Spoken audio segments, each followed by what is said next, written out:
اللہ تو بے گھروں کو بھی گھر دینے والا ہے, اللہ تو مساکین کی بھی مدد فرمانے والا ہے, لیکن اللہ میں تو وہ ہوں جس نے محل کو چھوڑا ہے, اللہ میں تو وہ ہوں جس نے حکومت و اقتدار کو چھوڑا ہے. رب ابن لی عندک بیتا فی الجنہ ونجنی من فرعون وعملہ ونجنی من القوم الظالمین. اے اللہ اپنے پاس ہی کہیں جنت کے اندر چھوٹا سا ایک گھر بنا دیجئے. ونجنی من فرعون وعملہ ونجنی من القوم الظالمین, اور مجھے فرعون کے ظلم سے اور ظالموں کے ظلم سے نجات دلوا دیجئے. حضرات گرامی قدر حافظ ابن کثیر لکھتے ہیں اللہ تبارک و تعالیٰ کو آسیہ کی یہ صدا اس انداز کے اندر پہنچی کہ مالک نے رحمتوں کے در ہی کھول دیے. اللہ تبارک و تعالیٰ نے وقت شہادت سے پہلے ہی آسیہ کے سامنے سے پردوں کو ہٹا دیا اور کہا آسیہ تو نے میری محبت کے اندر فرعون کے محلات کو چھوڑا, تو نے دنیا کے اقتدار کو چھوڑا, اپنی آنکھوں سے آج اپنے محلات کی زیارت کر لے. حضرات گرامی قدر ہم نے قرآن و سنت سے اس بات کو حاصل کیا.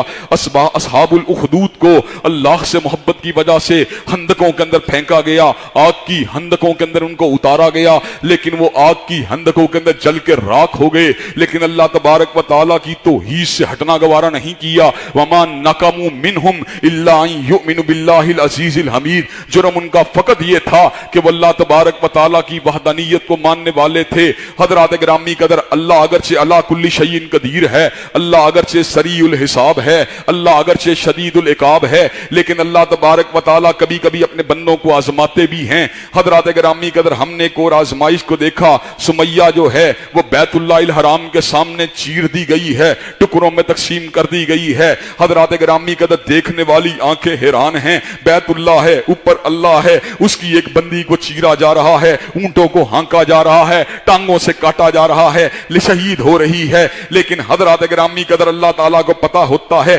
یہ دل جو میری محبت میں دھڑک رہے ہیں, یہ روحیں جو میری محبت میں تڑپ رہی ہیں, یہ جو مجھ سے ملاقات کے لیے بے تاب ہیں, ان کو میں نے ایک ایسا رتبہ دینا ہے, ایک ایسی شان دینی ہے جس شان کے لیے ان کو ایک امتحان سے بھی گزرنا پڑے گا, جس شوکت کے لیے ان کو جام شہادت کو بھی نوش کرنا پڑے گا, جس مقام کے اوپر پہنچنے کے لیے ابتلاؤں کو بھی سہنا پڑے گا. حضرات گرامی قدر ایمان کا امتحان کبھی کبھی بڑا ہی مشکل ہوتا ہے, لیکن جو اللہ والے ہوتے ہیں, جو اللہ سے پیار کرنے والے ہوتے ہیں, جو اللہ کے اوپر جانے نچھاور کرنے والے ہوتے ہیں, وہ اللہ تبارک و تعالیٰ کی محبتوں کے اندر فنا ہو جاتے ہیں. وَمِنَ النَّاسِ مَن يَتَّخِذُ مِن دُونِ اللَّهِ أَندَادًا يُحِبُّونَهُمْ كَحُبِّ اللَّهِ وَالَّذِينَ آمَنُوا أَشَدُّ حُبًّا لِلَّهِ. بہت سے لوگ ہیں جو غیر اللہ کی پرستش کرتے ہیں, يُحِبُّونَهُمْ كَحُبِّ اللَّهِ, ان سے ویسے محبت کرتے ہیں جیسے اللہ سے محبت کرنی چاہیے. وَالَّذِينَ آمَنُوا أَشَدُّ حُبًّا لِلَّهِ, لیکن جو مومن ہوتے ہیں ان کی محبت اللہ سے انتہائی شدید ہوتی ہے.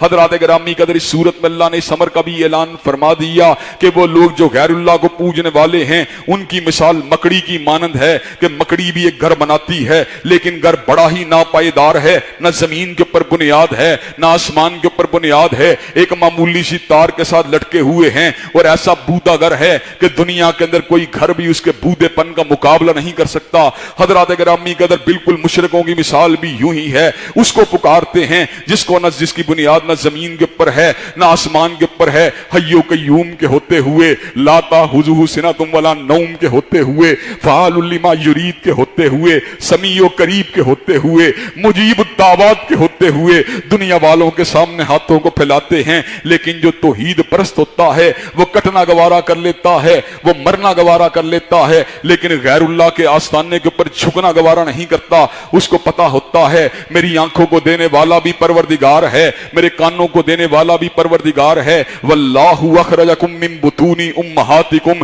لا تعلمون شیئا, اس نے مجھے ایسے عالم میں پیدا فرما دیا, میری ماں کے پیٹ سے میں سنتا بھی نہیں تھا, میں دیکھتا بھی نہیں تھا, اس نے مجھے دیکھنے والا بھی بنا دیا, اس نے مجھے سننے والا بھی بنا دیا. موحد کو پتا ہوتا ہے میرے رزق کا مالک بھی اللہ ہے, موحد کو پتا ہوتا ہے میری حیات کا مالک بھی اللہ ہے, توحید پرست کو پتا ہوتا ہے میری ذلت و عزت کا مالک بھی اللہ ہے, اس کو پتا ہوتا ہے انہ لا یذل من والیت ولا یعز من عادیت، اس کو پتہ ہوتا ہے میری قضاء و قدر کا مالک بھی اللہ ہے، اس کو پتہ ہوتا ہے میری بیماری کا مالک بھی اللہ ہے، اس کو پتہ ہوتا ہے میری شفا کا مالک بھی اللہ ہے، اس کو پتہ ہوتا ہے میرے غم کا مالک بھی اللہ ہے، اس کو پتہ ہوتا ہے مجھے غم سے نجات دلانے والا بھی اللہ ہے، اس کو پتہ ہوتا ہے میری تکلیف کا مالک بھی اللہ ہے، میری تکلیف کو دور کرنے والا بھی اللہ ہے، اس کو پتہ ہوتا ہے میری مشکلات کو لانے والا بھی اللہ ہے اور میرا مشکل کشا بھی اللہ ہے۔ چنانچہ وہ جب بھی اپنے ہاتھوں کو پھیلاتا ہے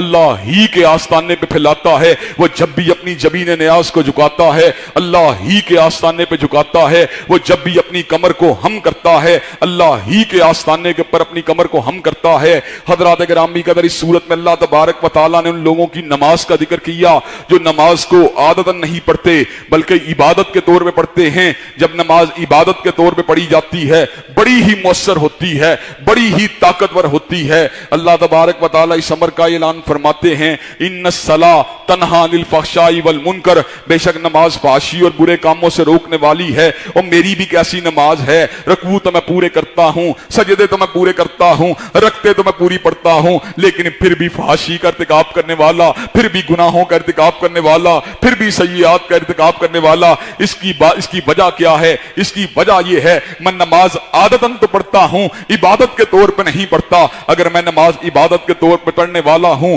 اگر مجھے پتا ہو میں رب قدیر کے سامنے جھک رہا ہوں، میں اللہ کی بارگاہ میں حاضر ہوں، میرا پروردگار مجھ کو دیکھ رہا ہے، پھر نماز مجھے برائی نہیں کرنے دے گی، پھر نماز مجھے فحشی کا ارتکاب نہیں کرنے دے گی۔ حضرات گرامی قدر، میں نے ظہر کے وقت وضو کیا، میں نماز پڑھ کے آیا، سامنے گندی فلم لگی ہوئی ہے، اگر میں گندی فلم کو دیکھوں گا تو میں سوچوں گا میں کس منہ سے عصر کے ٹائم پروردگار عالم کے پاس جاؤں گا، میں اس کو کیا چہرہ دکھاؤں گا کہ ظہر کی نماز پڑھنے کے بعد اللہ میں نے تیری نافرمانی کی تھی۔ اس بات کا خیال جو ہے اس کو اللہ تبارک و تعالیٰ کی بارگاہ میں حاضری کا خیال جو ہے اس فوش فلم سے دور کرتا ہے۔ حضرات گرامی قدر، مال حرام کمانے کے مواقع موجود ہیں، دکان کے اوپر بیٹھا ہوا ہے، عصر کی نماز پڑھ کے فارغ ہوا ہے، لیکن اس کو پتا ہے مغرب کے ٹائم اللہ کی بارگاہ میں جانا ہے، میرا اللہ اکبر ہے، اللہ کو میرے دل کی کیفیت کا پتا ہے، میرے اعمال نامے کا پتا ہے، میری اونچ نیچ کا پتا ہے، میرے ظاہر و باطن کا پتا ہے۔ حضرات گرامی قدر، رک جائے گا، وہ کہے گا نہیں نہیں،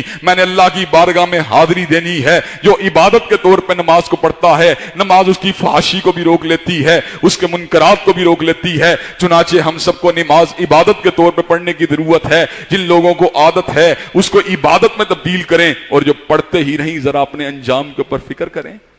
حضرات گرامی قدر، اس صورت میں اللہ نے اس بات کا بھی ذکر کیا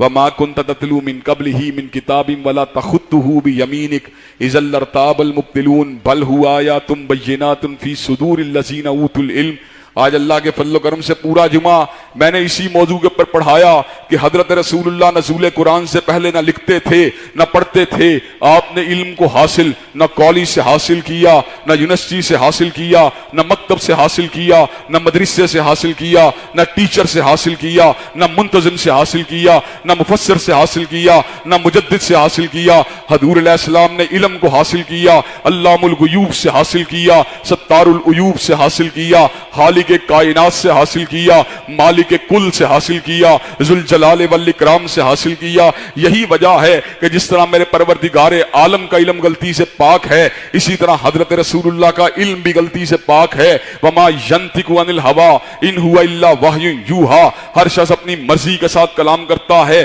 لیکن حضرت رسول اللہ وہ ہیں جو اللہ تبارک و تعالیٰ کے اذن کے ساتھ کلام کرتے ہیں، اللہ کی وحی کے ساتھ کلام کرتے ہیں۔ چنانچہ آپ کو یہ مقام بلند حاصل ہے، جس نے عالم کی بات کو مانا اس نے عالم کی بات کو مانا، جس نے مجتہد کی بات کو مانا اس نے مجتہد کی بات کو مانا، جس نے شیخ الحدیث کی بات کو مانا اس نے شیخ الحدیث کی بات کو مانا، جس نے علامہ کی بات کو مانا اس نے علامہ کی بات کو مانا، جس نے حافظ کی بات کو مانا اس نے حافظ کی بات کو مانا۔ لیکن وہ شخص جو ہے جو حضرت رسول اللہ کی اطاعت کرتا ہے، من یطیع الرسول فقد اطاع اللہ، اس نے فقط حضرت رسول اللہ کی بات کو نہیں ماننا بلکہ اس نے اللہ عز و جل کی بات کو ماننا، اللہ سبحانہ و تعالیٰ کی بات کو ماننا، اللہ تبارک و تعالیٰ کی بات کو ماننا ہے۔ حضرات گرامی قدر، اس سورت کا آخری مضمون جس کے اوپر میں اپنی بات کو وائنڈ اپ بھی کروں گا، اس سورت کا آخری مضمون کیا ہے؟ والذین جاہدوا فینا لنہدینہم سبلنا۔ حضرات گرامی قدر، دنیا کے اندر جتنے بھی لوگ محنت کرتے ہیں ان کی محنت کے ضائع جانے کے امکانات ہیں۔ کاروبار کی فیزیبلٹی کو بنایا ہے لیکن فیزیبلٹی کے تباہ ہو جانے کے امکانات ہیں۔ کھیتی باڑی کے لیے فارم کو بنایا ہے لیکن فارم میں نقصانات کے امکانات ہیں۔ دکان کو کھولا ہے، کپڑے کو لا کے رکھا ہے لیکن کپڑے کی تجارت میں گھاٹے کے امکانات ہیں۔ تجارت کرنی شروع کی ہے، لین دین کرنا شروع کیا ہے لیکن لین دین کے اندر نقصان کے امکانات ہیں۔ حضرات گرامی قدر، ملازمت کرنا شروع کی ہے لیکن ملازمت کی سیکیورٹی کے کوئی بھی امکانات نہیں ہیں۔ ہو سکتا ہے 2 مہینے ملازمت رہے، 4 مہینے رہے، 6 مہینے رہے، اس کے بعد مٹ جائے، لیکن حضرات گرامی قدر ایک جدوجہد ایسی ہے، ایک جستجو ایسی ہے، ایک محنت ایسی ہے جس کے ضائع جانے کے کوئی بھی امکانات نہیں ہیں۔ وہ جستجو کیا ہے؟ والذین جاہدوا فینا لنہدینہم سبلنا۔ جو لوگ اللہ کے راستے میں محنت کرتے ہیں، جو اس کو منانے کی محنت کرتے ہیں، جو اس کو پانے کی کوشش کرتے ہیں، اللہ تبارک و تعالی ان کے لیے ہدایت کے دروازوں کو کھول دیتا ہے۔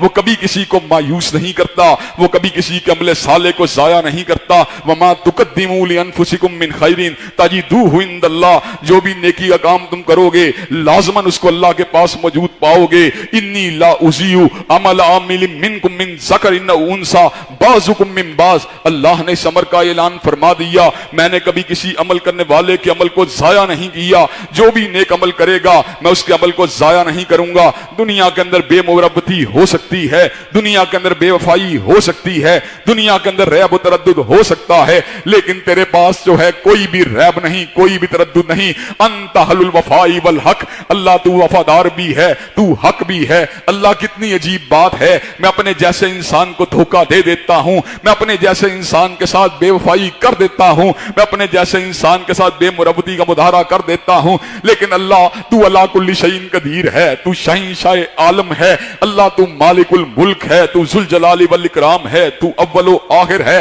اللہ میں مشتاق ہوں، میں مشتاق غبار ہوں۔ اللہ تو باقی ہے، میں فانی ہوں۔ اللہ تو اونچا ہے، میں نیچا ہوں۔ اللہ تو اکبر ہے، میں اکر ہوں۔ اللہ تو اول ہے۔ اللہ میں ایک دور تھا، حل اتی علی الانسان حین من الدہر لم یکن شیئا مذکورا۔ اللہ میرا تو پیچھے کوئی سرا ہی موجود نہیں ہے۔ اللہ 50 سال پہلے میں مشتاق بھی نہیں تھا، مشتاق غبار بھی نہیں تھا۔ اللہ میں اتنا کم حیثیت والا ہونے کے باوجود تیری وفا کا عالم کیا ہے، تیری عنایات کا عالم کیا ہے کہ تو محنتوں کو ضائع نہیں کرتا، تو محنتوں کو برابر کرتا ہے۔ حضرات گرامی قدر، چنانچہ رجوع اللہ ہونا چاہیے، چنانچہ جدوجہد اللہ کی طرف ہونی چاہیے، چنانچہ جستجو جو ہے وہ اللہ کو منانے کی ہونی چاہیے۔ اللہ تبارک و تعالی ہم سب کو محنت کرنے کی اپنے ہی راستے میں توفیق دے اور کتاب و سنت کے نور سے ہم سب کے